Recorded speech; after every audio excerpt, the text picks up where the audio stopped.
बिस्मिल्लाहिर्रहमानिर्रहीम, अस्सलाम वालेकुम and a very happy good morning everybody. मैं हूं आपकी होस्ट हिना नियाजी और मेरे साथ हैं मैं हूं अजीम राना। आप जहां रहें खुश रहें, हर हाल में परवरदिगार का शुक्र अदा करें, अपने प्यारों का ख्याल रखें और दिन का आगाज मुस्बत सोच के साथ करें। तो आज भी हम प्रोग्राम का आगाज करेंगे एक मुस्बत बात से।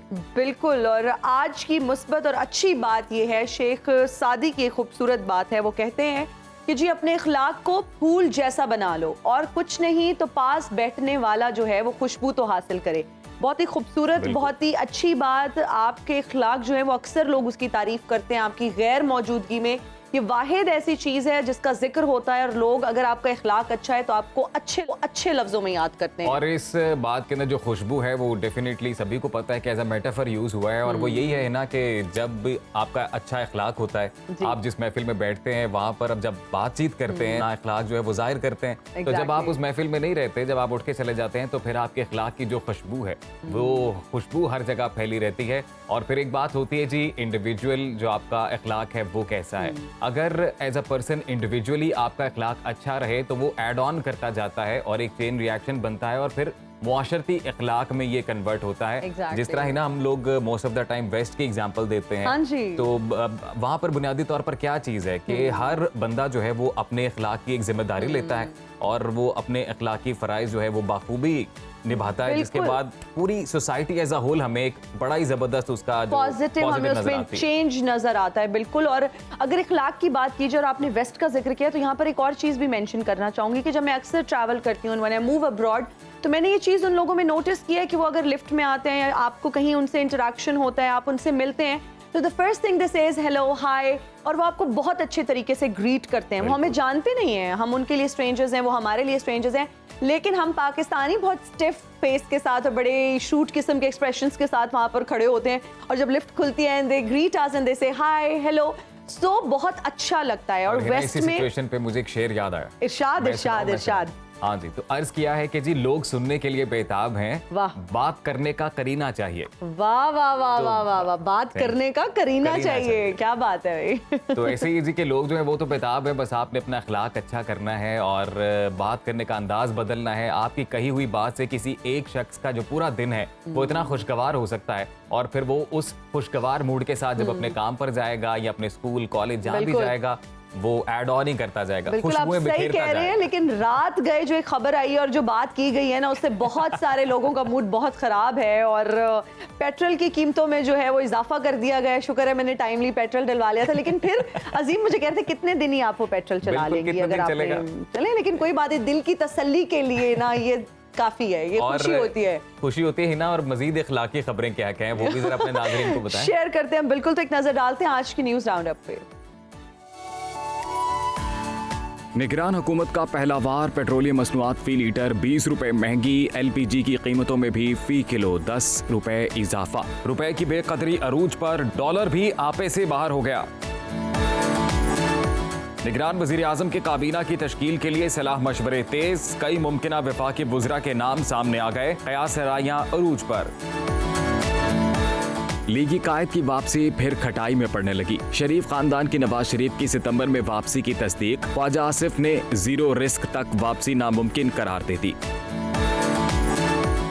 नई हल्का बंदियां और इंतखाबात कब होंगे? इलेक्शन कमीशन तजब्जुब का शिकार, सुप्रीम कोर्ट का इलेक्शन कमीशन को शफाफ तरीके से हल्का बंदियां करने का हुक्म। मेडिकल कॉलेजेस में दाखिले के ख्वाहिशमंदों के लिए बड़ी खुशखबरी, MD कैट के इम्तिहानात 10 सितंबर तक मौखर, तलबा को तैयारी का मजीद वक्त मिल गया। मारूफ पाकिस्तानी गुलकार असद अब्बास दार फानी से कूच कर गए। असद अब्बास गुर्दे नाकारा होने के बायस कई रोज से अस्पताल में जेर इलाज थे। इमदाद की अपील के बावजूद हुकूमती इदारों ने मदद ना की। तो ये थी जी आज की टॉप स्टोरीज। और फिर हिना हुआ वही जिसका डर था कि निगरान हुकूमत ने भी साबिक हुकूमत की रिवायत को बरकरार रखते हुए अवाम पर पेट्रोल बम गिरा दिया है। गुज़िश्ता रात पेट्रोल 17.5 रुपए जबकि डीजल 20 रुपए फी लीटर तक महंगा हो गया है, जिसके बाद अब पेट्रोल फी लीटर 290 रुपए 45 पैसे जबकि डीजल 20 रुपए महंगा होने के बाद 293 रुपए 40 पैसे फी लीटर हो गया है। इसी तरह LPG की जो कीमत है उसमें भी इजाफा हो गया है। तो अब ओवरऑल जो मुआशी सूरत हाल है वो किस रुख जाएगी, इस पर तज्जिया लेते हैं। और इस वक्त हमारे साथ माहिर मईशत मौजूद हैं Khaqan Najeeb Sahab. Thank you so much for joining us in Suno Pakistan. Sir, सबसे पहले तो ये बताइए कि निगरान सेटअप के लिए जो माशी सूरत हाल है, ये जो हमारी इकोनॉमिक कंडीशंस हैं और ये जो सिचुएशन चल रही है, आप क्या समझते हैं इसको कंट्रोल करना कितना बड़ा चैलेंज है?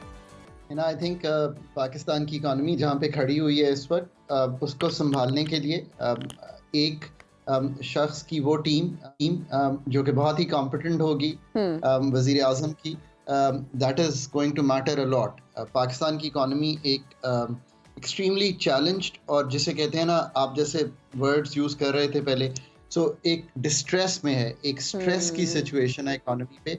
एक्सटर्नल सेक्टर में भी, यानी कि जो हमारी एक्सपोर्ट्स हो रही हैं उस पर भी, रेमिटेंसेस पर भी, हमारी जो मालियाती खसारे चल रहे हैं उस पर भी, हमारा एनर्जी सेक्टर है उस पर भी, और सबसे बढ़ के जो फंडामेंटल काम उन्होंने करना है वो है कि IMF के प्रोग्राम के अहदाफ जो हैं उनको पूरा करना है। अगर आप इन सब चीज़ों को देखें और फिर आपने कुछ नई इन्वेस्टमेंट्स की बात करनी है जो सऊदी अरेबिया, UAE से हो रही है, चाइना में CPEC 2 की बात हो रही है, ये इतने बड़े काम हैं, ये उस नौइयत के काम हैं कि कई पॉलिटिकल हुकूमत जो हमने देखी हैं वो भी इन कामों को बखूबी शायद नहीं कर पाई। तो अगर ये बात मैं कहूँ कि आपको प्रॉबेबली बहुत ही ज़्यादा कॉम्पिटेंट टीम चाहिए होगी, वरना टू बी ऑनेस्ट जो नंबर्स मैं जुलाई के देख रहा हूँ, मतलब कल रात लेट में जायज़ा ले रहा था पाकिस्तान इकानमी का, तो मैंने देखा कि एक नंबर आया कि पाकिस्तान की इकानमी 10% सुकड़ गई इन टर्म्स ऑफ मैन्युफैक्चरिंग 2023 में। यानी कि मैन्युफैक्चरिंग, अगर हम 100 रुपए की चीज़ें बना रहे थे, आसान तरीके से ये कहता हूँ, 2022 में, 2023 जब मालियाती साल ख़त्म हुआ तो हम सिर्फ 90 रुपए की चीज़ें बना रहे थे। तो यानी कि आपकी मैन्युफैक्चरिंग में जब, और अगर आप 90 रुपए की चीज़ें बनाएंगे तो आपको 90 रुपए के लिए कम वर्कर्स चाहिए होंगे, तो एम्प्लॉयमेंट कम होगी, और अगर 90 रुपए की चीज़ें बनाएंगे तो सप्लाई साइड कम होगी, और सप्लाई साइड कम होगी तो इन्फ्लेशन बढ़ेगी। तो हर तरीके से खान नजीब साहब, आप ये समझते हैं कि अब जो इंटरिम सेटअप है उसके लिए भी सबसे बड़ा चैलेंज करंट अकाउंट डेफिसिट ही है? इंटरिम सेटअप के लिए सबसे बड़ा चैलेंज ये है, मैंने एक आर्टिकल लिखा है, उसका नाम है बैक फ्रॉम द ब्रिंक। वो अहदाफ क्लैरिफाई करता है जो 30 सितंबर तक इस इंटरिम सेटअप ने पूरे करने हैं, और फिर 30 दिसंबर की भी कुछ बात है उसमें करंट अकाउंट भी है, उसमें पाकिस्तान की जो टैक्स कलेक्शन है वो भी है, उसमें पाकिस्तान के जो रिजर्व्स की पोजीशन है वो भी है, उसमें और मॉनेटरी एग्रीगेट्स हैं, उसमें फिस्कल के एग्रीगेट्स हैं, एनर्जी सेक्टर के सर्कुलर डेट को संभालना है, ये सब चैलेंजेस हैं उनके लिए। अच्छा खान नजीब साहब, ये स्टैंड बाय एग्रीमेंट के तहत हमें $3 बिलियन तो मिले, लेकिन हम ये देखते हैं कि इस एग्रीमेंट के बावजूद भी जो रुपए की कीमत है वो आपके सामने है इस वक्त किस तरह से गिर रही है, तो इसकी क्या वजह है? और फिर दूसरा कि ये जो स्टैंड बाय एग्रीमेंट है, क्या ये लीड्स करेगा टुवर्ड एक्सटेंडेड फंड फैसिलिटी? आपके दोनों सवाल अहम हैं।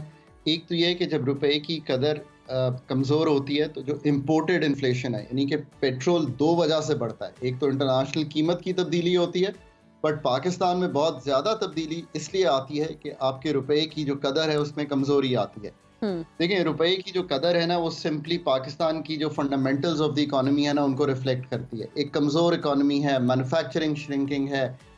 अगर ये सब चीज़ें तब्दील नहीं करेंगे तो आप जो मर्जी रुपए की कदर को संभालने की कोशिश कर लें, रुपए की कदर का कोई संभालने का ऐसी तरीका नहीं है दुनिया में, और हम उसको अब रोक नहीं सकते, बिकॉज हम एक मार्केट बेस्ड एक्सचेंज रेट पे हैं। Supply of dollars, demand of dollars determine करती है रुपए की कीमत। तो एक तो ये बात है, इसमें बिल्कुल क्लैरिटी है। और इस वक्त की जो सूरत हाल है वो ये है कि आपकी रेमिटेंसेस 19% गिरी हैं जुलाई में, और आपकी जो एक्सपोर्ट्स हैं वो तकरीबन 9% गिरी हैं। अगर आप खुद ही देखिए कि डॉलर्स कम आ रहे होंगे तो रुपए की कदर जो है वो कमज़ोर ही होगी, और लोग भी इसको स्टोर ऑफ वैल्यू बनाए हुए हैं। मेरे ख्याल है मुझे सबसे ज़्यादा टेलीफोन कॉल्स जो साहिब हैसियत लोगों की आती हैं वो ये पूछते हैं कि रुपया जो है वो किस वक्त तब्दील करें डॉलर्स में। तो इससे एक आपको एनेक्डोटल एविडेंस भी मिलता है कि लोग क्या सोच रहे हैं। लोग प्रॉपर्टी नहीं खरीद रहे, गोल्ड नहीं खरीद रहे, इन्वेस्टमेंट तो खैर बहुत दूर की बात है जी। और दूसरी बात यह है कि बिल्कुल पाकिस्तान ने 28.4 अरब डॉलर जमा करने हैं इस मालियाती साल में। IMF की कंटिन्यूड अम्ब्रेला के बगैर ये रकम जमा करना पाकिस्तान के लिए बहुत मुश्किल है और जो डिस्ट्रेस है, जो चैलेंजेस हैं वो कायम रहेंगे। Even with the IMF Pakistan की जो सेलिंग है वो तब ठीक होगी, आई एम सॉरी टू से, जब आप एक कॉम्पिटेंट टीम दिखाएंगे जो इस हालात को संभाल सकती है। वरना आप मुझे खान नजीब साहब, अभी रिसेंटली मुझे सर इत्तेफाक हुआ है, मिफ्ता इस्माइल साहब का एक इंटरव्यू छपा जो मैंने पढ़ा अभी रिसेंटली, तो वो ये कह रहे थे कि IMF की जो सपोर्ट है वो हमें नहीं लेनी चाहिए थी, तो क्या दुरुस्त फरमा रहे थे वो? आई डोंट थिंक कि वो इस कॉन्टेक्स्ट में ऐसी बात करेंगे, क्योंकि वो भी समझदार आदमी है। पाकिस्तान इस वक्त ICU की इकॉनमी है, 3 खसारे हैं। एक्सटर्नल का खसारा, कमाते बाहर से कम है, खर्च ज़्यादा बाहर कर रहे हैं, एक खसारा चल रहा है। लोकली टैक्स कम कमाते हैं, एक्सपेंडिचर ज़्यादा, एक खसारा चल रहा है। एनर्जी सेक्टर में 100 रुपए का बिल भेजते हैं, 80 रुपए की कमाई करते हैं, फिर खसारा चल रहा है। इन 3 खसारों में ICU में इकॉनमी है। आज भी इकॉनमी जो है, टीका जरूर लगा है ICU में, बट मैंने ये बीच में कहा था कि थोड़ी सी रिकवरी हो गई है, बट वो रिकवरी जुलाई में मुझे कमजोर होती दिखाई दे रही है। जी अच्छा, खाकान नजीब साहब, महंगाई का तूफान पहले ही जारी है और जो पेट्रोलियम मसनूआत की कीमतों में इजाफा कर दिया गया है, आप क्या समझते हैं एक आम आदमी से कितना मुतासिर होगा? और क्या आने वाले दिनों में आप कोई बेहतरी देखते हैं निगरान हुकूमत की जानिब से? कोई ऐसी पॉलिसीज क्या आप समझते हैं कि इंट्रोड्यूस करवा दी जाएंगी जिससे एक आम आदमी को रिलीफ दिया जा सकेगा? अगेन, बहुत कॉम्पिटेंट टीम होगी तो बहुत कॉम्पिटेंट काम कर सकेगी। अगर वो काम हमें दिखाई देंगे, ये काम भी मैंने लिखे हैं। अगर आप एक आर्टिकल मैंने लिखा है कि कंजर्वेशन कीजिए। कंजर्वेशन, नाजरीन को मैं कहता हूं कि अब छोड़ दीजिए कि हुकूमत क्या कर रही है, छोड़ दीजिए कि दुनिया में क्या हो रहा है। आप अपने घर में कंप्लीटली आज सुबह उठे ना तो तब्दील कर दें अपने घर को, और ये आप कर सकते हैं। वो कैसे? लेट्स से कि आपके घर में 4 कमरे हैं और आप उन 4 में से 2 में AC चलाते हैं। आप रात को एक एयर कंडीशनर पे आ जाएं, आपका बिल जो है वो तकरीबन 25% कम हो जाएगा। नंबर 1। नंबर 2, आप लाइट्स जो हैं उनको कम से कम जलाएं। अगर पढ़ाई करनी है तो लैंप को इस्तेमाल करें।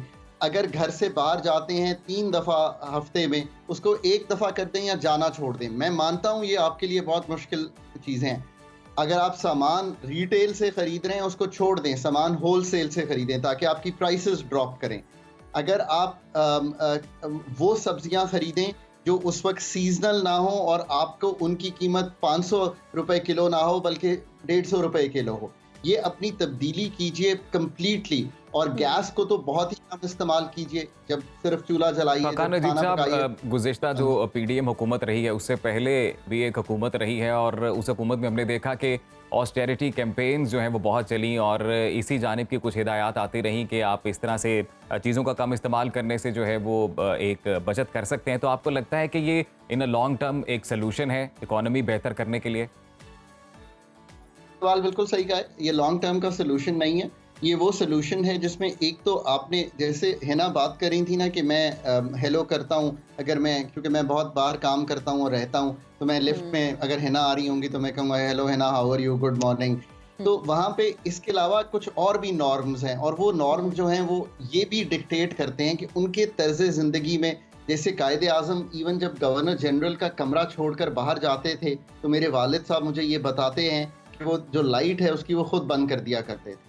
तो ये नॉर्म्स भी वेस्ट ने जरूर डेवलप की हैं। सिर्फ वो मतलब हमें ग्रीट ही नहीं करते, वो इन नॉर्म्स पे भी चलते हैं। ये नॉर्म्स तर्ज़े जिंदगी होने चाहिए ताकि आप अगर किसी भी कमरे से निकलें, जाती हो या दफ्तरी हो, आप उसकी लाइट बंद करके निकलें। मैं आपको 100% कहता हूं कि जब मैं अपने दफ्तर का कमरा छोड़ता था, और मैं खुद कहने को ये बात तैयार हूं, और मैं चूंकि 6ठे फ्लोर पे काम करता था गवर्नमेंट में, तो मैं 4थे फ्लोर पे वजीर खजाना का कमरा था, तो मैं बहुत आता जाता था वहाँ पे, पर मैं भूल जाता था कई दफ़ा कि मैंने लाइट बंद करनी है, और मैं लाइट ऑन छोड़ के चला जाता था, नीचे जाके वापस आता था और वो लाइट वहीं जल रही होती थी। ये मेरा तर्ज ज़िंदगी अच्छा नहीं था। सो कहने का मकसद ये है कि उन्होंने ये नॉर्म्स भी अपनाए हैं। कंजर्वेटिव होना ये मतलब नहीं है कि मैं कोई अभी एक बहुत बड़ा एक्शन ले लूँ। मैं ये कह रहा हूँ कि आप अपना तर्ज ज़िंदगी ही ऐसे बना लेते हैं कि वो एक अमलन आप दिखाते हैं कि आप एक ऐसी ज़िंदगी गुजार रहे हैं जो एफिशिएंट है। इसको हम पाकिस्तान में कंजर्वेशन कहते हैं, मैं इसे कहता हूँ एक एफिशिएंट ज़िंदगी आप गुजार रहे हैं। तो this is my overall take on this. But सरकार को भी एफिशिएंसी मेजर्स लेने पड़ेंगे। कंजर्वेशन इस हुकूमत को फौरी तौर पे करनी चाहिए। प्राइसेस और बढ़ने वाली हैं गैस की भी, और ये लोगों के लिए बहुत तकलीफ देह होगा। ठीक है। अच्छा खाकान नजीब साहब, खबरें ये भी आ रही हैं कि पाकिस्तान के लिए रूसी तेल की जो दरामद है वो आर्जी तौर पर मुअत्तल कर दी गई है क्योंकि इससे जो फर्नेस ऑयल है वो ज्यादा और पेट्रोल कम बन रहा है। क्या कहेंगे? What's your take on this? देखें Hina, my simple take on this is the following. Pakistan ने जब तेल मंगवाया भी था और जब तेल आना भी था तो ये बहुत ही जैसे कहेंगे एक %% ऑफ द ओवरऑल था और वो हमारी रिफाइनरीज में मुश्किल भी शायद आ रही थी उसको रिफाइन करने की, और आपने जैसे सामने रखा। तो हमें इन चीज़ों की उम्मीद पे काम ज़रूर करना चाहिए, पर मैं फिर कहूँगा कि पाकिस्तान को अपना जो बिल्कुल एनर्जी मिक्स है उसको तब्दील करना है। पाकिस्तान में है ना छोटे काम करके, यानी कि इस तरह के, मैं इनको गिमिक्स तो नहीं कहता पर मैं कहता हूँ कि ये बहुत छोटा डेंट करते हैं। आपको पाकिस्तान एनर्जी मिक्स तब्दील करना है और मतलब 2 साल 5 साल 8 साल मेहनत करनी है कि वो एनर्जी मिक्स तब्दील हो। आपको गाड़ियों से जाना है पब्लिक ट्रांसपोर्ट पे, पर आपको समझ ही ये बात नहीं आ रही कि पुल बनाने से पाकिस्तान के मसले हल होने नहीं है। पाकिस्तान के मसले पब्लिक ट्रांसपोर्ट से हल होने हैं, पाकिस्तान के मसले साइकिल करने से हल होने। मैं पेरिस रहता हूँ, आप यकीन करें कि जो बेहतरीन centre of the city roads हैं उनमें 1 लेन है गाड़ियों की, 2 लेन्स हैं बसेस की और 2 ही लेन्स हैं साइकिल। आपको ओवरऑल तर्ज जिंदगी बदलना पड़ेगा, आपको ये सोच करनी पड़ेगी। मेरा ख्याल है खाकान नजीब साहब, आपने जैसे फरमाया कि एनर्जी कंजर्वेशन इनफरादी तौर पर तो सबको करनी चाहिए, बस जाते जाते एक छोटा सा जवाब इस बारे में देते जाइए कि चूंकि आप इकोनॉमिस्ट हैं तो आप फोर्सी कर रहे हैं कि आने वाले दिनों में पेट्रोलियम मसनूआत की कीमतें मजीद ऊपर जाएंगी और डॉलर भी मजीद ऊपर जाएगा। यार देखें, एक तो बात है कि डॉलर को कोई भी इंसान हो ना, मुझसे बहुत सीनियर हो, जूनियर हो, काबिल हो, कम काबिल हो, वो प्रेडिक्ट नहीं कर सकता कि रुपए की कदर जो है वो कैसे प्ले अप करेगी। अल्लाह करे, अच्छे की उम्मीद ये रखनी चाहिए कि जो इस वक्त की हुकूमत है वो टैलेंटेड, कॉम्पिटेंट और वो टीम सामने लाए जो कल सुबह जो गुजर गया है उस 8 बजे से वो काम शुरू करे, जिससे थोड़ा सा सर्टेनिटी पैदा हो मुल्क में कि वी हैव कंट्रोल। जिस दिन ये सर्टेनिटी पैदा होगी, मार्केट्स बेहतर रिएक्ट करना शुरू कर देंगी। अल्लाह करे कि हम 30 सितंबर के IMF के टारगेट्स पूरे कर सकें। अगर वो टारगेट्स पूरे करेंगे तो डॉलर्स इनफ्लो बेहतर हो जाएगा और रुपए की कदर जो है वो मुस्तहकम होगी। एनर्जी पे मेरा व्यू बहुत क्लियर है इस वक्त, और वो है कि ये संभलने वाली चीज़ मेरे और आपसे नहीं है। हुकूमत भी माजरत के साथ नहीं कर सकी कंजर्वेशन। अपना तर्ज जिंदगी मैंने आपके सामने रख दिया, उसको तब्दील कर दीजिए तो बेहतरीन नजर आएगी। बेहतरीन नजर आएगी जी। बहुत शुक्रिया आपका खाकान नजीब साहब, आप सुनो पाकिस्तान का हिस्सा बने और मुल्क की ओवर इस वक्त मायशत के हवाले से जो सूरत हाल है उस पर डिटेल तज्जिया इन्होंने पेश किया है और बहुत अच्छा सोल्यूशन मुझे तो बहुत अच्छा लगा है एनर्जी कंजर्वेशन के हवाले से और तर्ज ज़िंदगी के हवाले से जो मशवरे खाकान नजीब साहब ने दिए कि अगर घर में 3 AC चल रहे हैं तो उस एक AC में आप जो है गुजारा कर सकते हैं। दूसरी जानिब ये करना भी हुकूमत के लिए भी ज़रूरी है कि वो उतना ही एफिशिएंट आपको ऑल्टरनेट दें कि अगर आप अपनी गाड़ियाँ सड़कों पर नहीं लेके आ रहे तो आपका उतना ही एफिशिएंट जो है वो पब्लिक ट्रांसपोर्ट सिस्टम हो, जैसे वो साइकिल लेन्स की एग्जांपल दे रहे थे रोड। ये तो तभी हो सकता है कि अगर हमारे गवर्नमेंट का जो सिस्टम है वो एफिशिएंटली काम करे, हमारी टीम जो है वो बहुत एफिशिएंट हो, ये तभी पॉसिबल है। लेकिन अगर हम अपने इंडिविजुअल रिस्पॉन्सिबिलिटी की बात करें, इंडिविजुअल रोल की बात करें, तो हम अपने घर से ही इस चीज़ का आगाज़ कर सकते हैं, बचत कर सकते हैं। हम लोग अक्सर आउटिंग के लिए जाते हैं, अगर हम हफ्ते में 4 बार जा रहे हैं तो 1 बार जाना शुरू कर दें, पेट्रोल बचाएं, घर पर रहें और घर में ही एंजॉय करें, बस यही कहा जा सकता है। और हम उम्मीद कर सकते हैं कि आने वाले नजीब साहब ये भी दुरुस्त फरमा रहे थे कि अब जो इंटरिम सेटअप है उसके लिए एक बड़ा चैलेंज ये भी है कि इकोनॉमी को जो है वो स्टेबल किस तरह से किया जाएगा, क्योंकि आपकी अर्निंग्स कम है, आपकी स्पेंडिंग ज्यादा है और वो जो करंट अकाउंट डेफिसिट है उसको बैलेंस करना बहुत जरूरी है। और फिर दूसरा जो पेट्रोलियम मसनूआत हैं उनकी जो सिचुएशन बनी हुई है उस हवाले से भी वो बिल्कुल बता रहे थे कि फ्यूचर में भी उस हवाले से प्रेडिक्ट करना जो है वो अब मुश्किल है। तो जी प्रोग्राम का सिलसिला ही अब आगे बढ़ाएंगे और अब जिक्र करेंगे हम ऐसी शख्सियत का कि जिनको एक बड़ा ही बेहतरीन पाकिस्तानी सिविल अवार्ड दिया गया है। ये डिटेल में भी आपको बताएंगे, लेकिन इन्हें आपको पता है कि हर साल ही ऐसी तकरीब होती है कि जब सदर पाकिस्तान मुल्क और कौम के लिए जिन जिन शख्सियात ने अपनी फील्ड में जो है कंट्रीब्यूट किया होता है उनको अवार्ड दिया जाता है। जी, तो ये इस्लामी मुल्क बोस्निया हर्जेगोविना की एक शख्सियत हैं जिन्होंने मुश्किल की इस घड़ी में पाकिस्तान का साथ दिया, वो पाकिस्तान के शाना बशाना रहे हैं। और यौम आज़ादी के मौका पर सदर मुमलिकत डॉक्टर आरिफ अलवी ने बोस्निया के मुफ्ती आज़म डॉक्टर हुसैन एफ काज़ोविच को उनकी पाकिस्तान के लिए फलाही खिदमात पर सिविल अवार्ड सितारा कायद आज़म से नवाजा। बिल्कुल, और ये अवार्ड जो उनको नवाजा गया 2022 में आने वाले सैलाब मुतासरीन के लिए उनकी तरफ से जो इमदाद दी गई थी, उनकी खिदमात जो पेश उन्होंने की पाकिस्तान के लिए, उस हवाले से उनको दिया गया। इसी हवाले से एक रिपोर्ट हमने तैयार की है, वो आपको दिखाते हैं।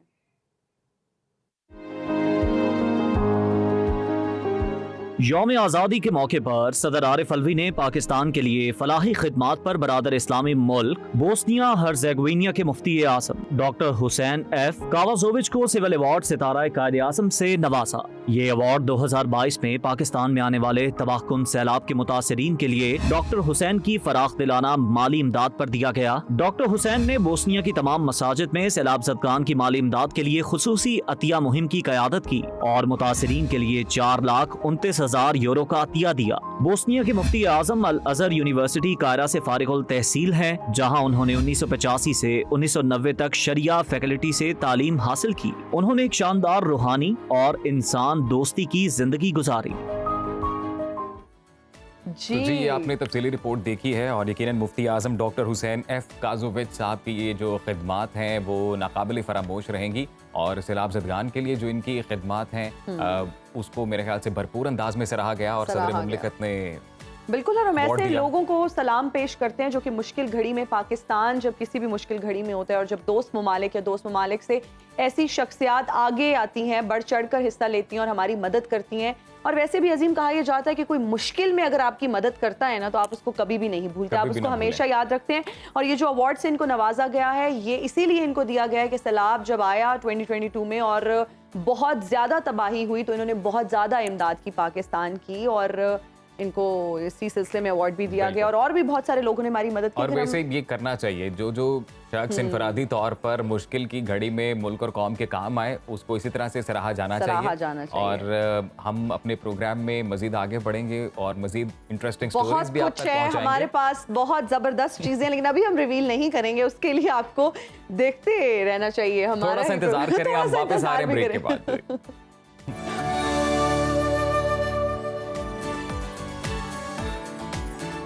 And we are right back after the break. You are watching Suno Pakistan. अगर बात करें सेहत और तंदुरुस्ती की तो अल्लाह ताला की बहुत बड़ी नेमत है और ज़िंदगी की मुश्किल उनसे पूछें जो किसी जिस्मानी माजूरी का शिकार हैं और अपनी पूरी ज़िंदगी घर में महसूर रहते हैं या फिर एक ही बिस्तर पर कन्फाइन होकर रहते हैं, कहीं जा नहीं सकते।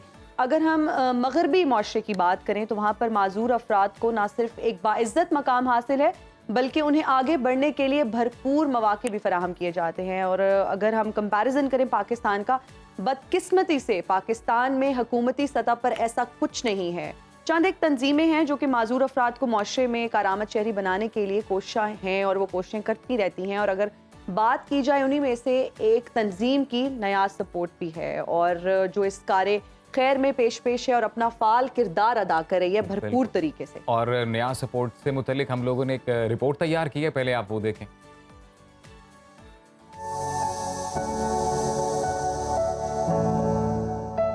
क्या आप जानते हैं कि पाकिस्तान में माजूर अफराद की तादाद 3 करोड़ से भी ज्यादा है। इन अफराद के लिए रोजमर्रा मामूलात जिंदगी तो मुश्किल होते ही हैं, लेकिन कुदरती आफात या हंगामी सूरत हाल में अक्सर माजूर अफराद सिर्फ इसलिए जिंदगी की बाजी हार जाते हैं कि उनके पास नक्ल हरकत के लिए मुनासिब वसाइल नहीं होते। वर्ल्ड बैंक की रिपोर्ट के मुताबिक पाकिस्तान में 71% माजूर अफराद बेरोजगार भी हैं और बेरोजगारी का दूसरा नाम है गुर्बत। लेकिन खुददारी और सफेद पोशी के तकाजे किसी और से माली इमदाद तलब भी नहीं करने देते। यही वजह है कि लाखों बेसहारा माजूर अफराद व्हीलचेयर्स न होने के बायस अपने ही घरों में महसूर रहते हैं। इन माजूर अफराद की फलाह बहबूद के लिए न्याज सपोर्ट ने पहली मर्तबा पाकिस्तान में एक ऐसे ऑनलाइन प्लेटफॉर्म का आगाज किया है जिसके जरिए दुनिया भर से मुखय्यर हजरात अपने माजूर भाई बहनों को कस्टमाइज्ड व्हीलचेयर्स के तोहफे देकर उनकी जिंदगियों में रंग भर रहे हैं। तो अभी आगे बढ़िए और उस माँ का सहारा बनिए जो अपने माजूर बच्चे को बेबसी से देखती है। उस औरत के दुखों का मदावा कीजिए जिसके शौहर की जिंदगी बिस्तर तक महदूद है। उस बच्चे की ताकत बनिए जो माजूरी के बावजूद अपनी तालीम मुकम्मल करना चाहता है।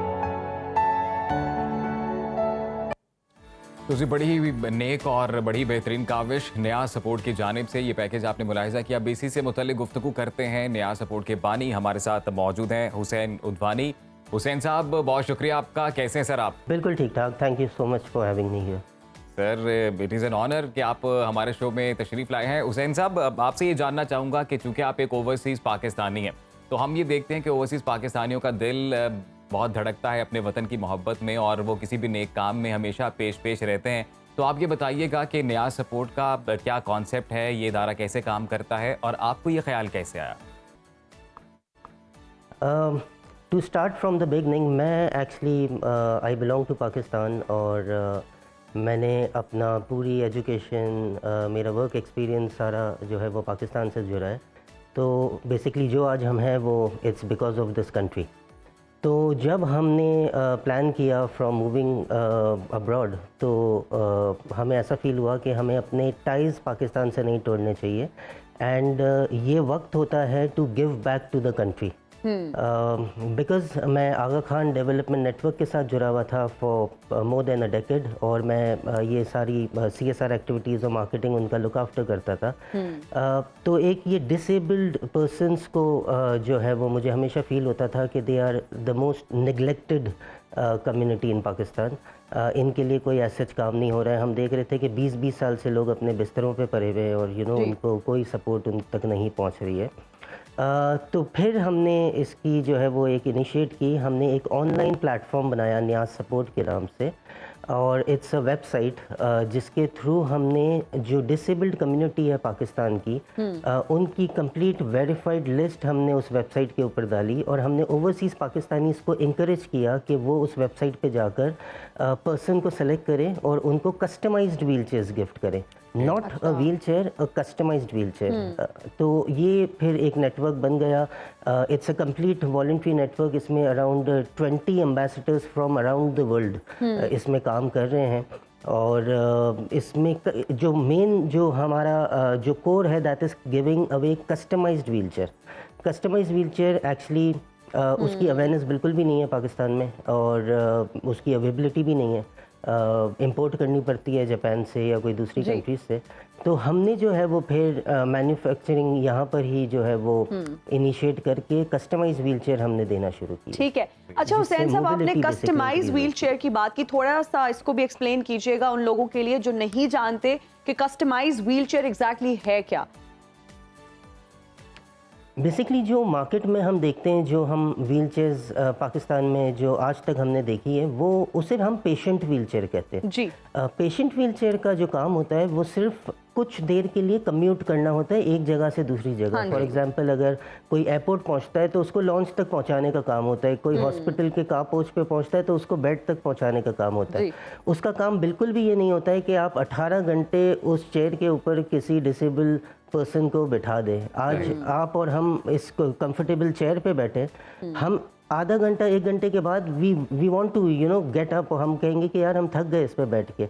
बट हमने कभी भी हम इस बात पे गौर नहीं करते कि वो माजूर जो है वो 18 घंटे उस व्हील चेयर पे कैसे बैठता होगा जो उसके साइज़ के मुताबिक नहीं है, वो उसमें सही से उसका पोस्चर ठीक नहीं है, वो उसको मूव नहीं कर सकता है। उसके लिए आपको कोई एक और सपोर्ट की ज़रूरत होती है। So basically you engage another person of your house hold जो उसको सपोर्ट दे रहा होता है। कस्टमाइज व्हील चेयर जो होती है वो बॉडी मेजरमेंट के हिसाब से तैयार होती है। बॉडी मेजरमेंट के हिसाब से जब तैयार होती है तो वो जब व्हील चेयर के ऊपर बैठता है तो उसका जो पोस्चर है वो बिल्कुल स्ट्रेट होता है, जिस तरह अभी हम बैठे हुए हैं। उससे ये होता है कि अगर उसका पोस्चर ठीक है तो उसके ऑर्गन सही तरीके से परफॉर्म करेंगे।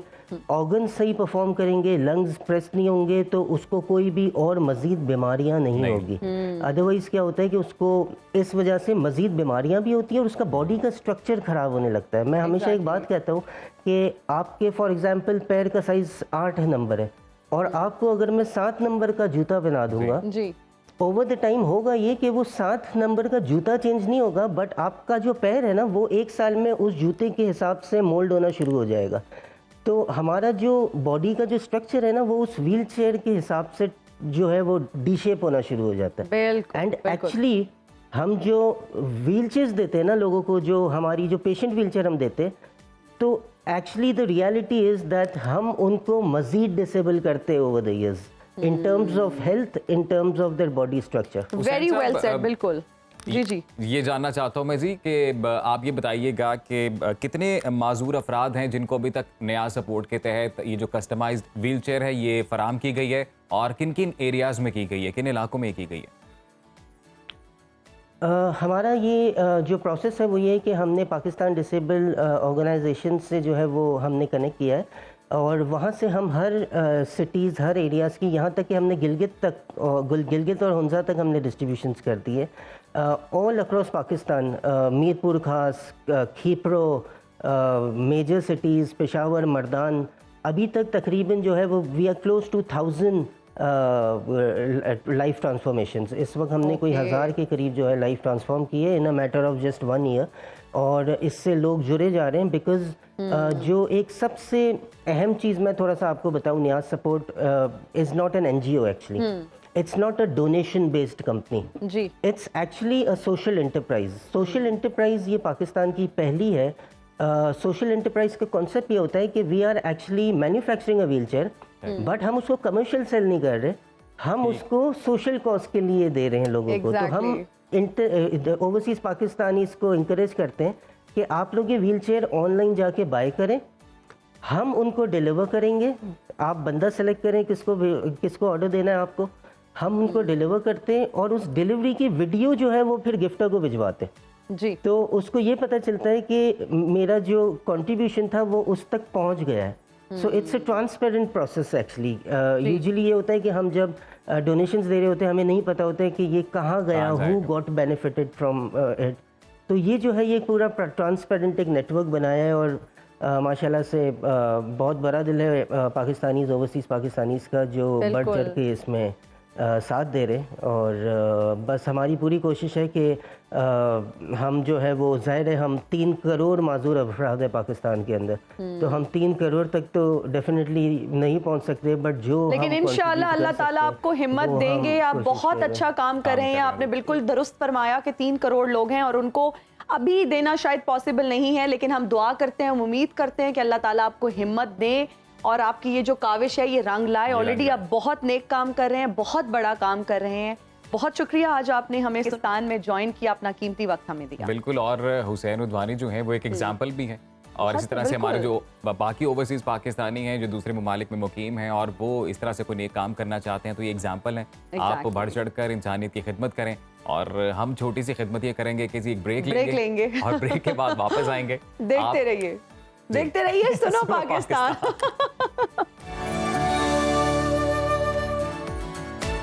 मैंने अभी कैप्शन ही आपको बताई थी, मैंने अभी कैप्शन लिखी है और मैंने अभी आपको बताई और आपने मुझसे पहले पोस्ट कर दी है, मतलब तो आपने कॉपी की है ना। कॉपी मैंने नहीं किया, कैप्शन तो ये थोड़े कॉपीराइट थोड़ी होते, कैप्शन तो कैप्शन है। मेरा एक आइडिया था, अगर किसी की कैप्शन देख रहे हैं आप, अगर फेसबुक पे किसी ने पिक्चर लगाई और आप उसकी कैप्शन कॉपी करेंगे, अल्फाज वो नहीं थे, आप प्लेजराइज कर रहे हैं ना। मुझे ये बताएं कि हिना, जैसे खुशी के भी मौके होते हैं ना, वैसे लड़ने के भी मौके होते हैं, ये कोई लड़ने का मौका मैं लड़ नहीं रही, लेकिन आपने एक चीज, एक कॉन्सेप्ट चुरा लिया है, आप कॉपी कर लिया और आप उसके मुझे क्रेडिट्स भी नहीं दे रही है। प्लेजरिज्म में आता है। प्लेजरिज्म नहीं है, मेरा आइडिया मुख्तलिफ था, लेकिन हम अपने नाज़रीन को बताएं वैसे हम क्यों लड़ रहे हैं, हम क्यों लड़े भाई। हम आपको बताते हैं, हम बिल्कुल भी नहीं लड़े, हम आपको एक डेमो दे रहे थे कि आजकल किस किस्म की लड़ाइयाँ हो रही हैं।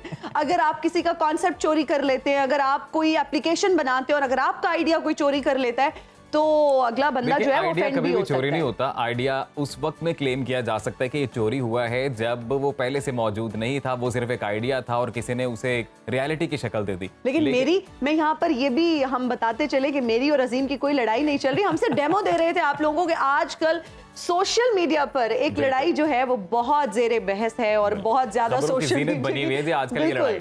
और ये है जी प्लेटफॉर्म सोशल मीडिया एक्स, जो कि साबिक ट्विटर है, अब एक्स हो गया है। इनके एलॉन मस्क और दूसरी जानिब मेटा के CEO हैं मार्क ज़करबर्ग, जिन्होंने अब रेसलिंग के लिए इटली के तारीखी शहर रोम के एक कदीमी अखाड़े क्लोजियम का इंतखाब किया है हिना, और बड़ी ही ग्लैडिएटर स्टाइल में ये फाइट होने वाली है। फाइट होने वाली है, और बिल्कुल इस अखाड़े की अगर हम Interesting बात करें तो यहाँ पर कदीम रोमी जो है वो तफरीही खेलों के लिए भी इसको इस्तेमाल किया जाता था, और मूवीज की भी यहाँ पर शूटिंग हो चुकी है। आपको वैसे पता है क्लोजियम क्या होता है? Should I tell you? Yes please, आप इस पर थोड़ी सी रोशनी वैसे डाल उसकी दीजिए। तस्वीर हम अपने नाज़रीन को दिखा भी रहे हैं। और ये अजूबों में से 7 अजूबों में से भी एक है। बिल्कुल क्लोजियम्स बड़े फेमस हैं जी। जब रोमन एम्पायर थी उस दौर में ये एरिनाज जो है ये कायम किए गए थे, क्लोजियम्स Exactly. बनाए गए थे और मुख्तलिफ मकासद के लिए इस्तेमाल होते थे यहाँ पे। हाँ जी। यहाँ पे हजारों की तादाद में शायकीन बैठते थे। यहाँ पर वॉर गेम बेसिकली जो होती थी वो भी होती थी। इसके अलावा फिर दूसरी वो जो चैरियट रेस होती है, बग्गी भगाने हाँ वाली, जी। वो भी हुआ करती थी। इसके अलावा थिएटर्स वगैरह होते थे, आर्टिस्ट यहाँ पर परफॉर्म करते थे। और अगर हम बताएं आप लोगों के 80,000 तमाशाइयों की बैठने की यहाँ पर गुंजाइश है। और अगर हम इस रेसलिंग की बात करें तो इलॉन मस्क का कहना है कि रेसलिंग से जितनी भी हासिल होने वाली आमदनी है वो एक खैराती इदारे को अतिया की जाएगी, जबकि नाजरीन के लिए जो है वो लड़ाई को लाइव स्ट्रीम भी किया जाएगा, जो कि बहुत अच्छी न्यूज़ है। हम भी देखेंगे कि लड़ते कैसे हैं दोनों। एक्स और मेटा दोनों ही इसको लाइव स्ट्रीम करेंगे और आप लाइव स्ट्रीमिंग पे देख सकेंगे ये फाइट। अलबत्ता ये लड़ाई किस तरह की होगी, ये बड़ा फनी सीन होने वाला है क्योंकि केज फाइट है ये। और माहौल तो बनेगा पूरा जी, एक अरीना सजेगा पूरा, उसमें ये केज फाइट होगी। वैसे किसको सपोर्ट करें आप, किसकी साइड पे हैं? कोई आप मतलब आपने सोचा है कि आप मार्क ज़करबर्ग की साइड पे हैं या एलोन मस्क की साइड? टिल्ट है लिटिल बिट टुवर्ड्स जो है वो मेरा tilt is Elon Musk, because वो थोड़ी सी स्पेस को एक्सप्लोर करने के भी ख्वाहिशमंद हैं, बल्कि इनिशिएटिव्स ले रहे हैं बड़े बड़े अच्छे। तो स्पेस हमेशा से मिस्ट्री रही है, मेरा भी दिल करता है कि मैं भी स्पेस में जाऊं और देखूं। इसलिए चले फिर आप मार्क ज़करबर्ग को कर रही हैं? मैं मार्क ज़करबर्ग को, जाहिर बात है, फिर पीछे और ऑप्शन ही नहीं रह गया हमने। आप उनको सपोर्ट करें, मैं मार्क ज़करबर्ग को करती हूं। अच्छा, बस आपको लगता है कि ये फाइट उसी तरह होगी जैसे ग्लैडिएटर मूवी में थी? अच्छा, मैं यही सोच रही थी, और मैं सोच रही थी यार ये क्या रियलिस्टिक किस्म की फाइट होगी, रेसलिंग में करेंगे क्या, क्या मुक्के मारेंगे, क्या मुंह सूज जाएगा मुक्के मारने के बाद, what is going to happen? ये एरिनाज, ये क्लोजियम्स ग्लैडिएटर्स में भी बड़े फेमस हुए थे। इसके अलावा मुझे एक वेब सीरीज याद आती है, स्पार्टाकस, उसमें भी ये बड़े बड़े फेमस एरिनाज दिखाए गए थे और बड़ा ही जो ना ब्लडी वॉर उसमें हुई थी। लेकिन आई एम श्योर ये वॉर ऐसी ब्लडी नहीं होगी क्योंकि मार्क ज़करबर्ग और एलोन मस्क दोनों ही बड़े सिविलाइज्ड और बड़े पढ़ी लिखी शख्सियत है इन दोनों की। और कह ये रहे हैं कि जी इस फाइट से जितना भी पैसा इकट्ठा होगा, जितनी भी मशहूरी होगी, वो ऑब्वियसली किसी एनजीओ को जाएगी। और अच्छा अजीम, ये खबरें ये भी गर्दिश करने लगी हैं कि जब मेटा के बानी ने ट्विटर की तर्ज मीडिया प्लेटफॉर्म जो है वो थ्रेड्स मुतारिफ कराया है, उसके बाद से ये लड़ाई जो है वो बहुत ज्यादा शुरू हो गई है, जिस पर एलोन मस्क ने कहा है कि उन्होंने कॉपी किया है और कॉपी करना इज नॉट गुड। जिसके बाद डिफरेंट आइडिया है थोड़ा सा, ठीक है जी, थोड़ा सा हौसला पैदा किया लेकिन मार्क ज़करबर्ग की मैं एक पॉडकास्ट सुन रही थी, उनका ये कहना था कि ट्विटर पर उन्होंने तनकीद की और उनका ये कहना था कि मेरे ख्याल में ट्विटर वो सोशल मीडिया जो प्लेटफॉर्म है वो अब नहीं रहा जो इसे होना चाहिए था। मतलब जो इसका असल एसेंस था वो खत्म हो गया है। ये भी मार्क ज़करबर्ग का अपना ही ख्याल है ना, लेकिन अभी भी अगर आप देखें तो थ्रेड से ज्यादा फेमस है। वो अलग बात है, उन्होंने ट्विटर को एक्स कर दिया है, तो अब देखें इसका क्या बनता है। वैसे जैसे ही हम टेक्नोलॉजी की बात कर रहे हैं कि दो ये टेक जाइंट्स हैं जिनके दरमियान लड़ाई हो रही है, टेक की दुनिया से एक और खबर है बड़ी इंटरेस्टिंग। अच्छा, उससे पहले मैं आपसे एक सवाल पूछना चाहती हूँ, क्या आपके पास शफाफ कार है? अब आप सोचेंगे शफाफ कार क्या है? चले मैं आसान अल्फाज में बता देती हूँ, क्या आपकी कार ट्रांसपेरेंट है?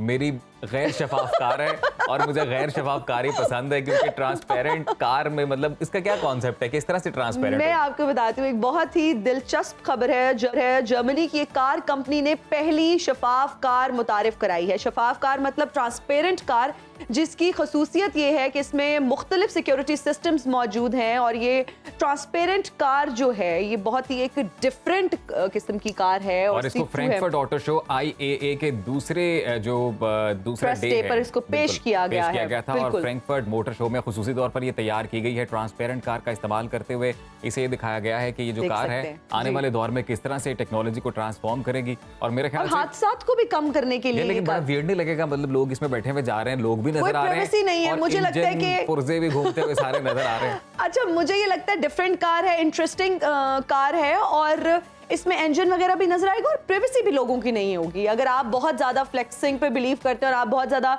शो ऑफ पे बिलीव करते हैं और आपको लगता है कि हमने हर चीज दिखावे के लिए रखी हुई है, तो ये कार आपके लिए परफेक्ट आइडिया, क्योंकि इस कार में आप तो नजर आएंगे ही, आपकी गाड़ी का कार में आप भी भरपूर दिखावा कर सकते हैं और आपकी गाड़ी का इंजन से लेके हर एक पुर्जा अच्छी तरह से नजर आ सकता है। अच्छी तरह से नजर आ सकता है, बिल्कुल। और खेलों की दुनिया से भी एक अच्छी खबर ये है कि खेल की दुनिया से जहां पाकिस्तान के प्रोफेशनल स्नूकर मोहम्मद आसिफ ने तारीख रकम की है। उन्होंने professional snooker tournament British open के क्वालिफाइंग राउंड में 7 मरतबा के आलमी चैंपियन और साबिक वर्ल्ड नंबर 1 स्टीफन हेनरी को शिकस्त देकर मेन राउंड के लिए क्वालिफाई कर लिया है। क्वालिफाइंग राउंड में हेनरी ने पहला फ्रेम 73 का ब्रेक खेलते हुए बआसानी 92-6 से जीता, लेकिन अगले 3 फ्रेम्स 85-11 और 63-41 और फिर 58-41 के स्कोर के साथ आसिफ के नाम रहे। बिल्कुल, बहुत बहुत मुबारक हो आसिफ साहब आपको, आपने हेनरी को शिकस्त दी। और जब भी खेल की दुनिया से इस तरह की कोई खबर आती है, कल भी हमने आपसे बहुत ही एक जबरदस्त खबर शेयर की, इंटरनेशनली जब भी कोई ऐसे रिकॉर्ड्स बनते हैं, ऐसी खबरें आती हैं, तो हमें बहुत खुशी होती है। पाकिस्तान में बैठे हुए हम आप लोगों को बहुत सेलिब्रेट करते हैं। एक्चुअली में जो खुशी की खबर वो ये है कि अब पाकिस्तानी जो प्लेयर्स हैं वो क्रिकेट के अलावा जो दूसरे स्पोर्ट्स हैं उनमें भी अपना लोहा मनवा रहे हैं, उसमें भी बड़ी जबरदस्त किस्म की कारकर्दगी वो दिखा रहे हैं। और हम अगेन बेस्ट विशेज इन सब प्लेयर्स के लिए, और हम लोग सपोर्ट भी करते हैं भरपूर अपने इस प्लेटफॉर्म से, और ये कहेंगे अरबाब इख्तियार तक ये बात पहुंचाएंगे कि बाकी खेलों को भी पाकिस्तान में उतना ही मौका देना चाहिए, उतना ही प्रमोट किया जाना चाहिए जितना और आपको पता है कि जब ये कुछ जीतते हैं इस तरह की गेम तो इनको कोई इंसेंटिव दिया जाता है। तो आसिफ साहब को भी 3000 पाउंड्स जो है वो इनाम के तौर पर दिया गया है। ये भी बहुत ही एक खुशाइन बात है। और हम अपनी हुकूमत से भी ये अपील करेंगे, इल्तजा करेंगे कि भाई इन क्रिकेट के अलावा बाकी खेलों की तरफ भी आप लोग जरूर तवज्जो दें। और हमारे मुल्क में बहुत ज्यादा टैलेंट मौजूद है, बिल्कुल मिलना चाहिए, जो कि हुकूमत की तरफ से एक रिकग्निशन होती है। लेकिन इनाम मेरे ख्याल से कोई भी जो स्पोर्ट्समैन है, कोई भी प्लेयर है, उसकी वो एक सेकेंडरी चीज होती है। पहली उसके लिए होती है कि अपने मुल्क की खातिर, अपने वतन की खातिर वो उसमें कामयाबी हासिल करे, रिकॉग्नाइज उसको किया जाए, उसको इनकरेज किया जाए। मुझे लगता है किसी भी तरीके से हुकूमत को सपोर्ट जरूर करते रहना चाहिए और बाकी स्पोर्ट्स पर भी उतनी ही तवज्जो देनी चाहिए जितनी हम क्रिकेट पर देते हैं, क्योंकि हमारे मुल्क में टैलेंट की कोई कमी नहीं है और हमारे पास ब्रेक्स की कोई कमी नहीं है। तो नाज़रीन हम लेते हैं एक ब्रेक, हाजिर होंगे ब्रेक के बाद। देखते रहिए सुनो पाकिस्तान।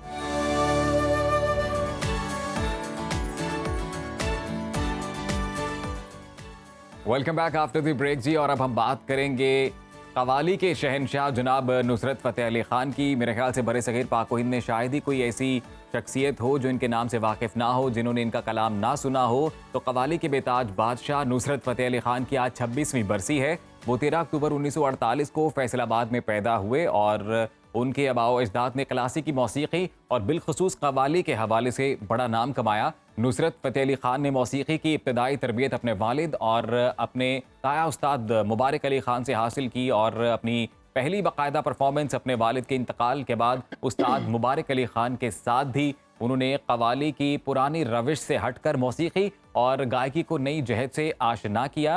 नुसरत फ़तेह अली खान कवाली, गीत, गज़ल और क्लासिकल समेत गायकी की हर सिन्फ पर अबूर रखते थे। बिल्कुल जी। और उनके 125 एल्बम्स रिलीज हुए। उन्होंने गिनीज वर्ल्ड रिकॉर्ड में भी जगह बनाई और इसके साथ साथ कौमी और बैनुल अक़वामी अवार्ड्स भी बहुत सारे हासिल किए। और अगर बात की जाए अमेरिका के मारूफ जरीदे रोलिंग स्टोन में लेजेंडरी पाकिस्तानी गुलकार उस्ताद नुसरत फ़तेह अली खान को तारीख़ इंसानी के 200 अजीम तरीन गुलकारों की फहरिस्त में शामिल किया गया। और उन्होंने 1980 की दहाई के आखिर में पीटर गैब्रियल के साथ film the last temptation of Christ का जो साउंड ट्रैक है वो तैयार करके आलमी शोहरत हासिल की। और अगर उनके मकबूल नगमात की बात की जाए तो उनमें मस्त कलंदर, आफरी आफरी, अखियाँ उड़ीकतियाँ, सानू एक पल चैन ना आवे और गम है या खुशी है तू बहुत ही ज़्यादा पॉपुलर हैं। और नुसरत फ़तेह अली खान 16 अगस्त को जो है जहान फ़ानी से कूच कर गए और आज हम उनको ट्रिब्यूट पेश कर रहे हैं। बहुत ही अजीम और बहुत ही बड़े सिंगर और उनके बारे में ये कहा जाता है कि वो इतनी हाई पिच पे परफॉर्म करते थे और घंटों परफॉर्म करते थे। और अगर हम कवाली की बात करें और क्लासिकल म्यूजिक की बात करें तो इंटरनेशनल ऑडियंस में नुसरत फ़तेह अली खान साहब ने कवाली को, क्लासिकल म्यूजिक को इंट्रोड्यूस करवाया। जी बिल्कुल, ना सिर्फ बड़े सगीर बल्कि पूरी दुनिया में उनके हिना-मदाह मौजूद थे और अभी भी हैं। जब अजीम ये कहा जाता है कि जब वो परफॉर्म करते थे, जो कि अगर हम बात करें ऐसे लोगों की जो हमारी लैंग्वेज नहीं समझते, जो फॉरेनर्स हैं, वो उन पे बिल्कुल वो झूमते भी थे और बहुत ज्यादा अक्सर तो वो रोना भी शुरू कर देते थे, वो इतना ज्यादा इमोशनल हो जाते थे। और आज तक अगर हम बात करें तो उनके रीमिक्स हम सुनते हैं। बहुत सारे सिंगर्स जो हैं वो उनके बहुत पॉपुलर ट्रैक्स को उठाते हैं, उसका रीमिक्स बनाते हैं और उसमें कुछ ना कुछ चेंजेस करते और हैं। वैसे उनकी फैमिली का जो सिलसिला है कव्वाली का वो भी जारी व सारी है बिल्कुल। और बड़ा बड़ा टैलेंट उनकी फैमिली से आगे आ रहा है। और इसी हवाले से एक बड़ी एक्सक्लूसिव रिपोर्ट तैयार की है जो उकाशा गुल बताएंगी आपको। नाज़रीन, आज मुझे उस शख्सियत की आखिरी आरामगाह पर फातिहा खानी का शेफ नसीब हुआ है जिसने दुनिया में वो नाम कमाया कि हैरान कर दिया। उन्हें गुजरे 2 दहाइयाँ हो चुकी लेकिन आज भी उनका कोई सानी नहीं मिलता और आज भी उनकी आवाज़ हर सू गूंजती है। मैं इस वक्त एक अजीब से सहर में मुब्तला हूँ कि लफ्ज़ों में बयान करना मुमकिन नहीं हो पा रहा। ये वो शख्सियत थी जिन्हें शहनशाह कव्वाली और खुसरो सानी जैसे अलकाबात से नवाजा गया और कोई नहीं, सिर्फ़ और सिर्फ उस्ताद नुसरत फ़तेह अली ख़ान साहब। नाज़रीन, आइए मिलके सबसे पहले इनकी मग़फ़िरत की दुआ करते हैं और मैं चाहूँगी, बल्कि मेरी ख्वाहिश है कि मुझे ये शर्फ़ नसीब हुआ है तो मैं वो हमदे बारी ताला यहाँ पर अदा करूँ जो इन्होंने हमें मुहैया की और आज हम सुन के बड़े हुए हैं। मैं चाहूँगी कि नजराना अकीदत पेश करूँ और इसके बाद मैं आपको लेके जाऊँगी इनकी उन गलियों में जहाँ इन्होंने बचपन गुजारा और जहाँ से इन्होंने कव्वाली का आगाज़ किया। ये ज़मीं जब न थी, ये जहाँ जब न था, ये ज़मीं जब न थी, ये जहाँ जब न था, चांद सूरज न थे, आसमां जब न था, राज़े हक भी किसी पर आया जब न था, राज़े हक भी किसी पर आया जब न था, जब न था कुछ यहाँ, जब न था कुछ यहाँ था, मगर तू ही तू, अल्लाहू अल्लाहू अल्लाहू अल्लाहू अल्लाहू अल्लाहू अल्लाहू अल्लाहू अल्लाहू अल्लाहू अल्लाहू।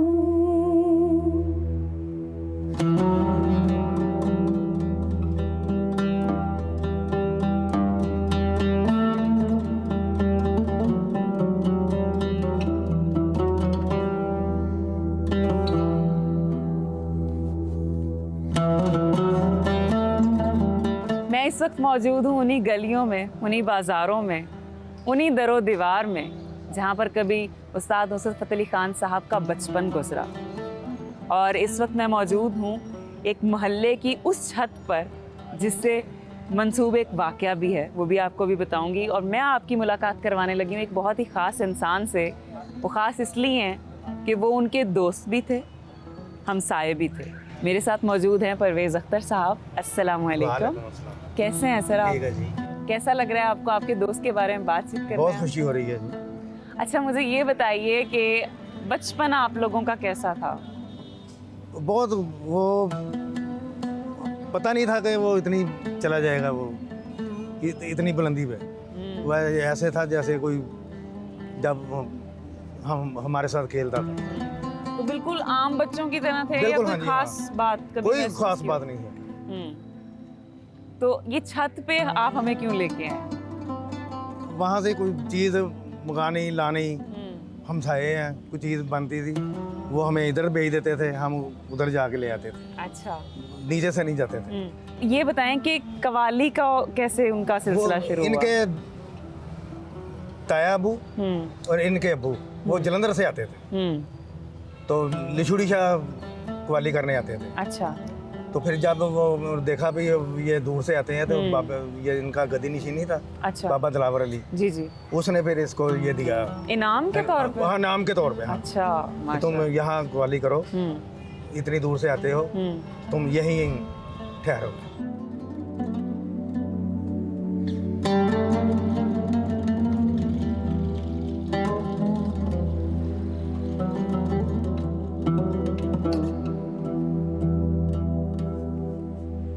साथ इस वक्त मौजूद है हैदर मिर्जा साहब।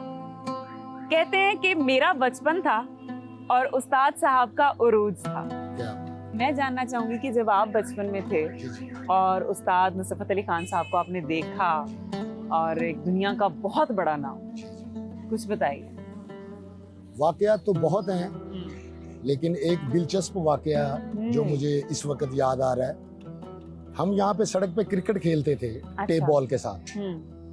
तो सब दोस्त हम क्रिकेट खेल रहे हैं, तो राहत फतेह अली खान साहब ने शॉट लगाई और शॉट जाके लगी नुसरत फतेह अली खान साहब के यहाँ पे पेट पे। तो कोई बॉल लेने के लिए ऊपर जा नहीं रहा था। गुस्सा करते थे? नहीं, सब घबरा रहे थे कि खान साहब को बॉल क्यों लग गई। अच्छा। तो मैं ऊपर बॉल लेने के लिए गया, तो खान साहब ने मुझे कहा कि बॉल, गेंद कहते हैं उसको पंजाबी में। हाँ। खान साहब कहते हैं गेंद ओ पे ही है। अच्छा।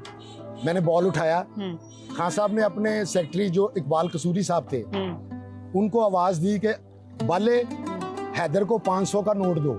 अच्छा। 500 का नोट उस वक्त फर्स्ट टाइम आया था। और मैंने उस वक्त 500 बहुत ज्यादा था। बहुत ज्यादा था। हाँ जी। तो खान साहब ने मुझे 500 का नोट दिया और मुझे कहने लगे जाओ गेंदा बल्ले ले लो। हाँ जी।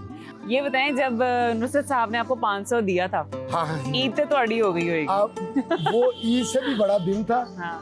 वो ऐसा हुआ कि मैंने ना, वो उस वक्त सीए का बैट आता था 110-15 रुपए का। अच्छा, महंगा था तब भी। हाँ, एक बैट लिया, बॉल लिए और जो 250 वो फिर मेरे ही से आ गया। अच्छा, डंडी मार ली आपने? डंडी मार ली। आपने नुसरत साहब को नहीं बख्शा? नहीं, वो खान साहब मुझसे प्यार करते थे ना, उन्होंने मुझे खुद कहा तुम रख लो, इसके गेंद बैट लेके आओ, खेलो जाके। तो फिर गेंद बैट तो लिए। तो मैं चाहूंगा कि राहत फतेह अली खान साहब, नुसरत फतेह अली खान साहब की बरसी जो है वो इस रोड पे करवाएं और दुनिया को बताएं कि हम कितना बड़ा हमारा नुकसान हो चुका है। यस। और हम हैं इधर, ये साथ ही खान साहब का घर है। ये जहाँ पे हम खड़े हैं, यहाँ पे राहत फतेह अली खान साहब का बचपन गुजरा है। अच्छा। हाँ जी। चलें, बहुत अच्छा लगा, आपने बड़ा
नाश किया। वाह भाई, क्या बात है उकाशा, आपकी इतनी ज़बरदस्त एफर्ट, आप हमें वो उन तमाम गलियों में लेकर गई, उनके तमाम दोस्तों से, उनके तमाम दोस्त अहबाब से हमारी भी यादें मुलाकात ताज़ा कर दी। करवाई आपने, यादें ताज़ा कर दी। और उस्ताद शेर अली खां की अभी हम बातें सुन रहे थे इनके बारे में, तो उस्ताद नुसरत फ़तेह अली खां साहब का कहना है, उनकी तारीफ़ करते थे और कहते थे कि बहुत ही खूबसूरत इनकी आवाज़ है। इनफैक्ट दोनों भाइयों की अगर हम बात करें, उस्ताद शेर अली खां, उस्ताद मेर अली खां, तो दोनों की बहुत ही खूबसूरत आवाज़ है और अल्लाह ताला ने इनको भी और बेशुमार उस्ताद सलाहियतों से नुसरत फ़तेह अली नवाजा है। खान ने तो खुद इनकी बड़ी तारीफ की हुई है अपनी ज़िंदगी बिल्कुल। में। और इस रिपोर्ट में जो मुझे खूबसूरत बात लगी, वो जो उनका मज़ार दिखाया उन्होंने, उकाशा हाँ ने, और फिर जी। वहाँ पर वो खुद उनका जो पढ़ा हुआ एक कलाम है वो पढ़ा कलाम उन्होंने। में पढ़ा और बहुत तो- खूबसूरत आवाज़ में उकाशा की भी हम तारीफ करेंगे। और फिर वो जिन गलियों में गई, वो छत जो उन्होंने पुरानी दिखाई, देखकर वो यादें हमारी उनके भी जो है ना। दोस्तों से जो गुफ्तगू की उन्होंने, हाँ और जी, वो बिल्कुल। सही मायनों में कहते हैं कि एक ट्रिब्यूट पेश करना, मेरे ख्याल से इससे बेहतरीन ट्रिब्यूट शायद ही टेलीविजन के ऊपर पेश किया जा सके, कि बिल्कुल। उनके पुराना इलाका दिखाया, उनके दोस्तों से बात की, और बिल्कुल वो सारा जो दौर है वो सामने आ गया कि किस तरह से उस्ताद नुसरत फ़तेह अली खान जब हयात थे तो वो इन्हीं गलियों में घुमा करते थे और इन्हीं हल्का अहबाब में बैठकर वो अपनी जाहिर रियाजत भी किया करते थे। तो जी अब आगे बढ़ते हैं और हम बात करेंगे बरसग़ीर पाक व हिंद के अजीम उर्दू मुफ़क्किर, मुहक़्क़िक़, माहिर लसानियात और मुअल्लिम, बाबा उर्दू इन्हें कहा जाता है, डॉक्टर मौलवी अब्दुल हक। और इनके बारे में आज आपको बताएं तो 64वीं इनकी बरसी है। इन्होंने अपनी सारी ज़िंदगी उर्दू के फ़रोग़ के लिए वक्फ़ कर रखी थी। उर्दू के हवाले से इनकी खिदमात इतनी ज़्यादा हैं कि जिनको फरामोश नहीं किया जा सकता। तो आइए इन्हें खराज अकीदत पेश करते हैं।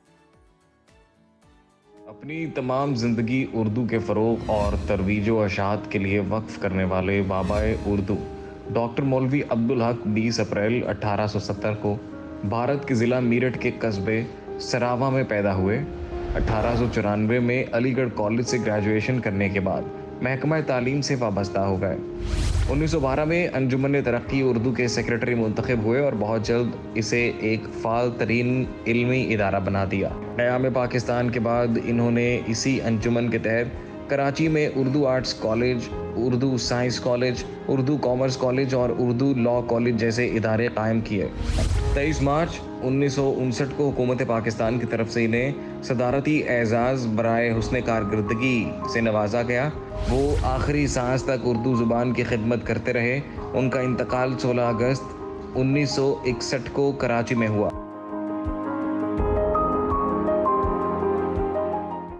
तो जी ये रिपोर्ट आपने देखी और हिना मेरे ख्याल से जिक्र हमें करना चाहिए कि एक और पाकिस्तानी सिंगर असद जो अब्बास। कि असद अब्बास जहाँ पानी से कूच कर गए, और बड़ा ही टैलेंट, बड़ा ही कमाल सिंगर था। एक नौजवान कम उम्री में ही चला गया इस दुनिया से, और उसके कुछ वीडियो मैसेजेस थे जो कि मैंने भी देखे, हमारे यकीनन नाज़रीन तक भी वो पहुंचे होंगे। देखे होंगे और उन वीडियो मैसेजेस को देख कर इतनी तकलीफ हुई, जिसमें वो मदद की अपील कर रहे हैं, हुकूमत से मदद की अपील कर रहे हैं, और किडनी फेलियर्स के बायस उनकी डेथ हुई है।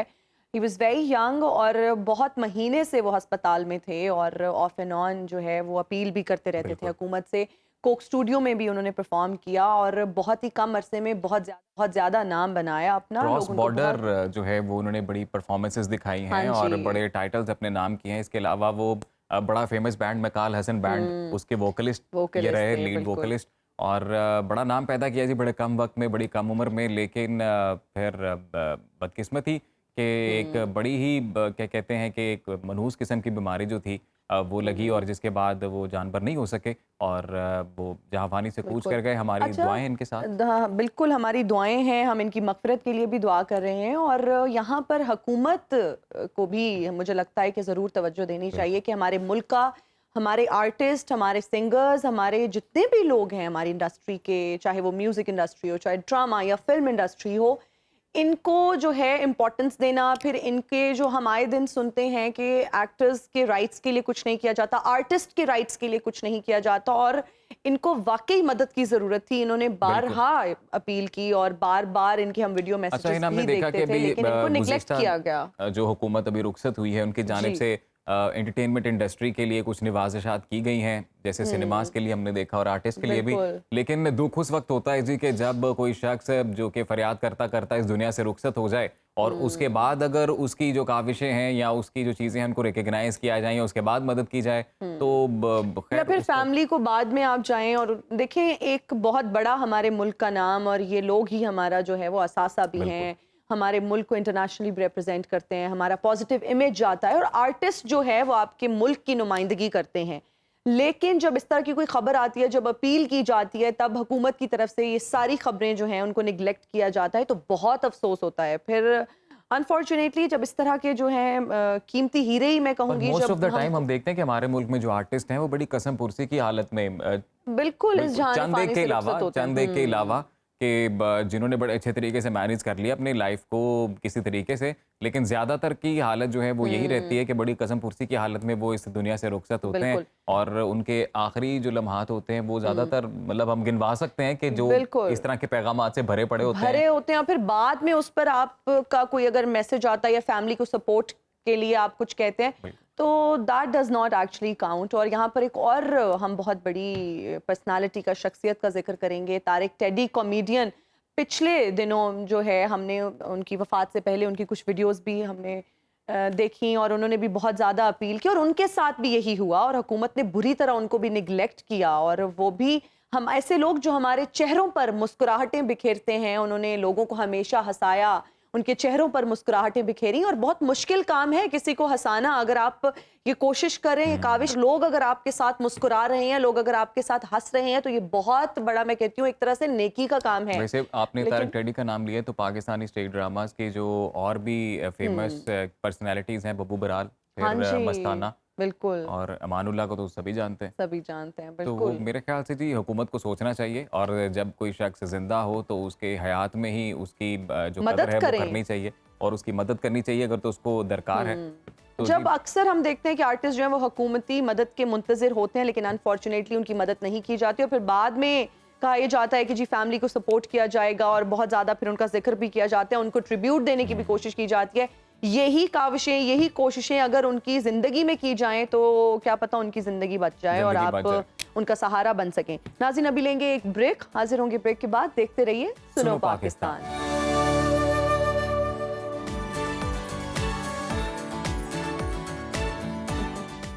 Welcome back after the break ji. Programme में आगे बढ़ते हैं और इस वक्त हमारे साथ सनक मूवी की कास्ट मौजूद है। एक नई मूवी आ रही है।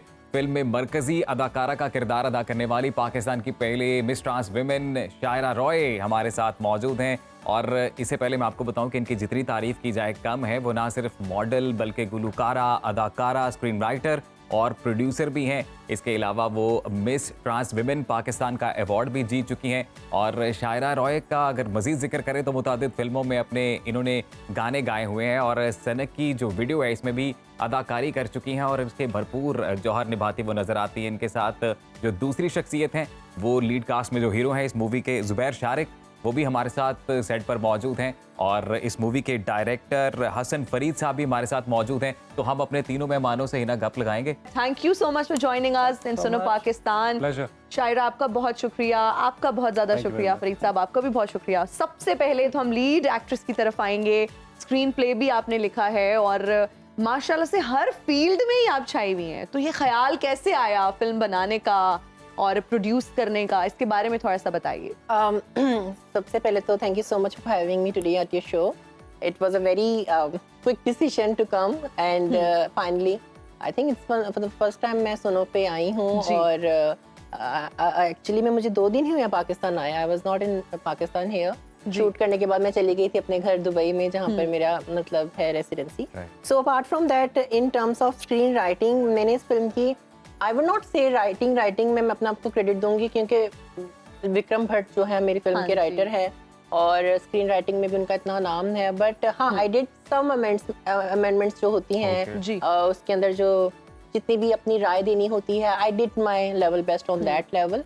बट हाँ, बीइंग अ प्रोड्यूसर और as an actress, main actress, this is the first time I am making a debut. Very good. Zubair भी बताइए आपका कैसा एक्सपीरियंस है? Is it your first film as well? Yes, this is my first film, the lead character. And first of all, thank you so much, you guys, having me here and my cast also. और इसके साथ साथ मैं शुक्रगुजार हूँ अपनी producer साहिबा का, अपने डायरेक्टर साहिबा का, जिन्होंने मुझे अप्रोच किया। प्रोड्यूसर साहिबा ने ढूंढा कहाँ से आपको? हाँ जी, थ्रू ऑडिशंस। और उस वक्त दरअसल ना कोविड का टाइम भी आसपास चल रहा था, तो फिजिकल अपीयरेंस जो थी वो थोड़ा सा हैसल हो रहा था जाने में एजेंसीज में, तो ऑनलाइन ही ऑडिशंस हुए और इन्होंने जो मुझे ऑनलाइन मेरा ऑडिशन देखा, then she approached me. It was not online by the way. It was like online, na? It was, your was not online. Actually, we had a proper audition. No, first you saw me my video, na? Yes, I saw. इनकी मैंने कोई TikTok देखी थी वहाँ से मैंने।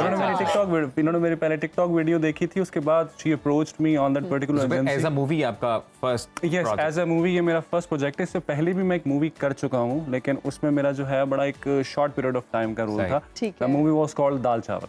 दाल चावल? अच्छा, दाल चावल में भी। Okay, nice.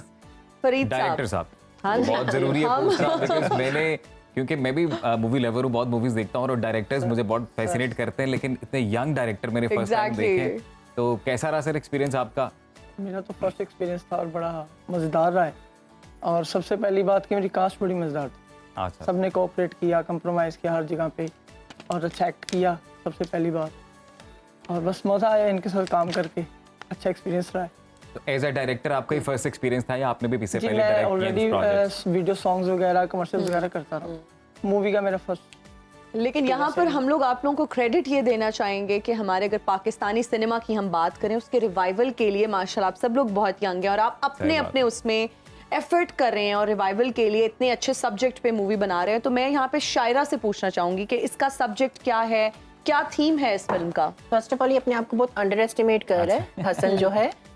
ये म्यूजिक वीडियोस जो है इतनी कमाल की करता है। One of the music video दुनिया, मेरा एक गाना बड़ा हिट हुआ था। हाँ जी। चंडीगढ़ की एक कंपनी है इंडिया की जहाँ से वो रिलीज किया गया था। It was a big hit called दुनिया, जिसकी इसने कमाल की एडिटिंग की थी। He was the executive director also for that song. अभी टीजर में भी हमें पता चल रहा है कि बड़ा प्रोफेशनल काम है आपका। इनकी एडिटिंग स्किल्स जो है ना, they are very amazing, commendable. या एंड वही ना, वो एक अगर हम across the border films Raaz या मर्डर सीरीज की बात करें तो एक वाइब वहां से भी आ रही है अगर टीजर देखा जाए तो। एग्जैक्टली। और अगर मैं अपनी बात करूं तो मैंने इसको फोन किया एक दिन and I was like, listen, I am done with music videos. मैं तंग आ गई हूँ 4-5 मिनट के लिए स्क्रीन पे आकर, मुझे 2 घंटे के लिए आना है।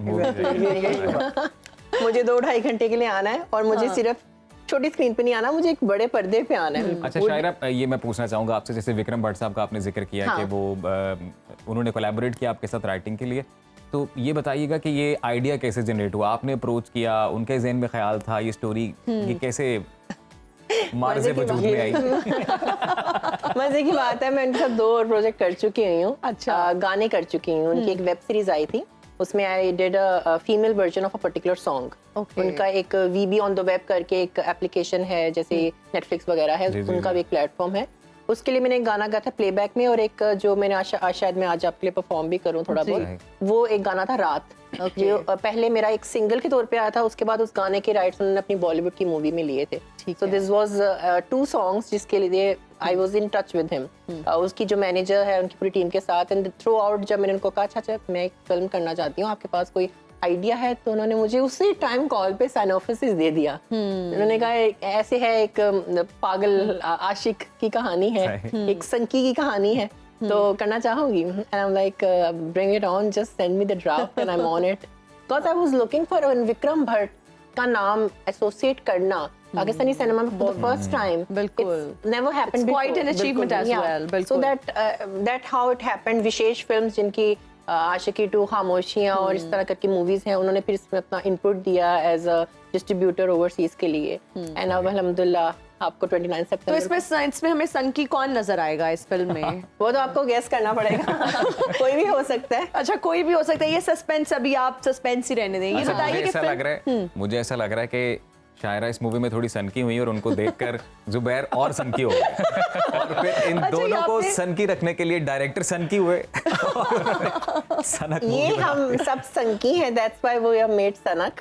अगर ये फिल्म हिट हुई तो हम आपको पार्ट 2 में मिलेंगे इंशाल्लाह। फिल्म रिलीज कब हो रही है? 29 सितंबर। 29 सितंबर को सिनेमा घरों में आ जाएगी वर्ल्ड वाइड, और उसके फिर इंशाल्लाह 2-3 महीनों बाद आपको अमेज़न प्राइम पे you can stream it online. आप उसको सब्सक्रिप्शन बाय करके देख सकते हैं। बिल्कुल ठीक हो गया। अच्छा, शायरा के बारे में हमने जैसे कि अपने इंट्रोडक्शन में भी बताया कि बहुत अच्छा गुनगुनाती भी हैं, तो शायरा इस मूवी में भी आपने गाया भी है? हाँ जी, वैसे अभी भी एक परफॉर्मेंस हम देखना चाहेंगे। हम चाह रहे हैं कि हमें कुछ आप सुना दें गुनगुना कर, अगर माइक ये पड़ा हुआ है आपके लिए। जैसे कि I was talking about a song which started off the collaboration with Vikram Bhatt and all. Okay. That was रात। जी। तो उसी का मैं आपको सुना देती हूँ। ठीक है। And that's how we should take it forward. All ji right. जी जी जरूर। जबरदस्त खूबसूरत आवाज और जबरदस्त आप परफॉर्मर हैं। हमने आपकी और भी म्यूजिक वीडियोस देखी, उनमें आपने परफॉर्म भी इतना अच्छा किया, आवाज भी इतनी अच्छी है, माशाल्लाह यू आर ब्लेस्ड। और बहुत मैं कहती हूँ कि आप में जितनी भी एबिलिटीज़ हैं उनको पहचानना और फिर उनको अच्छे तरीके से आपने अपनी हर फील्ड में अपने आप को मनवाया है, चाहे वो मॉडलिंग हो, चाहे वो एक्टिंग हो, चाहे वो सिंगिंग हो और प्रोड्यूस भी कर ली फिल्म, तो ये बहुत बड़ी एक अचीवमेंट है। हम आपकी फिल्म के लिए बहुत ज्यादा दुआगो हैं और हम यकीन करते हैं। हमारी दुआ है कि आपका ये प्रोजेक्ट भरपूर चले, फले फूले और ये फिल्म सुपर डुपर हिट हो। सनक 2 भी देखें फिर हम जल्दी। हाँ जी, बिल्कुल। तो आप thank you so much for all of you कि आप हिस्सा बने हमारी टीम का। तो यहाँ पर जी दामने वक्त में गुंजाइश हमेशा की तरह खत्म हो गई है और आप कल आपसे मिलेंगे दोबारा। आज आप हमें इजाजत दीजिए। अपना बहुत ख्याल रखिएगा, फीडबैक देना ना भूलिएगा। मुझे और अजीम राना को दीजिए इजाजत। टेक केयर, बाय बाय, अल्लाह हाफिज।